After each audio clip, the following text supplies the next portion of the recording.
Hi, it's me again with Corel Draw Tips and Tricks, and I just redid this video tonight that I made a couple of days ago because somebody found a mistake in it. And then while that video was loading, I thought, so this is a 24, well, I'm on the line right now, and if you ever look down here, it'll tell you, I've got a polygon with 24 sides. I want to reduce that from 24, and instead of redrawing all the lines, I'm going to make it 22. Well, how do you get rid of that excess line? Well, one way, the manual way, you could virtual segment delete each line. But there's not much you can do. You can't weld it because this is what you get. So what you can do under the weld tool, you can go intersect. And then you can grab that outer line and just cursor it out of the way. I don't have my nudge factor on. And there's here's your new intersection.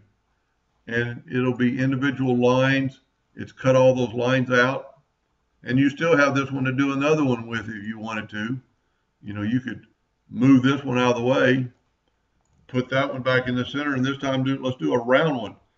Holding down the control button, make a perfectly round circle, hit P, put it in the center of the page, and do the same thing.